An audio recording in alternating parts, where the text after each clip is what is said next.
Guys எல்லாருக்குமே வணக்கம். So நான் கொடுக்குற லெவல்ஸ் பர்ஃபெக்டாக போயிட்டுருக்கு. ஓகேங்களா?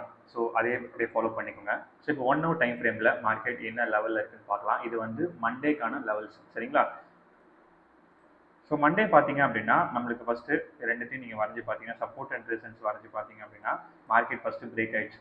ரொம்ப ஒரு ப்ளஸ் பாயிண்ட்டு பிரேக் ஆயிடுச்சு. பட் இன்னும் ஒரு கன்ஃபர்மேஷன் கொடுக்கணும், இன்னும் ஒரு அடிஷ்னலாக ஒரு கன்ஃபர்மேஷன் கொடுக்கணும் அப்படின்னா ஃபர்ஸ்ட் லெவல் நல்லா நோட் பண்ணிக்கோங்க. 23,500 ஃபர்ஸ்ட் விஷயம். ஓகேங்களா?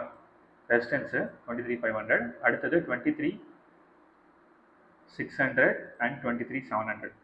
இது 3 லெவல்ஸுமே நம்மளுக்கு இப்போ ரெசிஸ்டன்ஸில் நம்மளுக்கு ரொம்ப முக்கியம். ஓகேங்களா? அடிஷ்னல் கன்ஃபர்மேஷன் வந்து 23,700 பிரேக் ஆச்சுன்னா நம்மளுக்கு அடிஷ்னலாக ஓகே மார்க்கெட் அடுத்த லெவல் போகுது அப்படின்னு நடக்கும். ஓகேங்களா? இல்லை மார்க்கெட் வந்து இன்கேஸ் வந்து கீழே இறங்குது, கண்டிப்பாக மார்க்கெட் கீழே இறங்கும். நான் எழுதி வச்சுக்கோங்க, இது நான் வந்து கண்டிப்பாக நடக்க போகுது, மார்க்கெட் கண்டிப்பாக கீழே இறங்கும். அப்படி இறங்கும் போது பார்த்தீங்க அப்படின்னா நம்மளுக்கு சப்போர்ட் லெவல் நல்லா ஞாபகம் வச்சுக்கோங்க, 23,000. இதுல யார் அதிகமா வாங்கியிருக்காங்க பாத்தீங்க அப்படின்னா நம்மளுக்கு வந்து புட் ஆப்ஷன் அதிகமா வாங்கியிருக்காங்க 23,000ல கீழே. அதே மாதிரி பாத்தீங்க அப்படின்னா 23,600 வந்து அதிகமா வந்து பை பண்ணியிருக்காங்க. ஓகேங்களா? ரொம்ப ரொம்ப முக்கியமான விஷயம். ஏன் நான் சொல்றேன்னா ஒரு டைம் நான் அதிகமா பை பண்ணிருக்காங்க அப்படின்னு சொல்றேன்னா அதுக்கேற்ற மாதிரி மார்க்கெட் வந்து மூவ் ஆகும். ஓகேங்களா?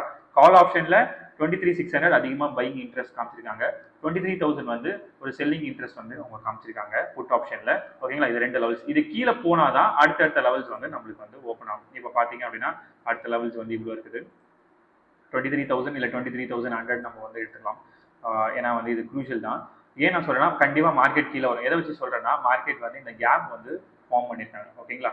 இங்க ஒரு கேப், இங்க ஒரு கேப். கண்டிப்பா மார்க்கெட் வந்து 23,000 உடைப்பாங்க. உடைச்சது அப்படின்னா கண்டிப்பா 22,500 வரைக்கும் வருவாங்க. வந்துட்டு மறுபடியும் மார்க்கெட் வந்து ஏற்றுவாங்க. இது கண்டிப்பா நடக்கும், இதான் நடக்க போகுது. ஓகேங்களா? ஸோ அதனால என்னோட கெஸ்ட்ல நான் சொல்றேன். பட் இருந்தாலும் நீங்க ட்ரேட் பண்ணும்போது கொஞ்சம் உங்களோட நாலேஜ் யூஸ் பண்ணி ட்ரேட் பண்ணுங்க. Okay? So these are the levels for the Monday Nifty 50. Okay? Thank you guys, see you soon.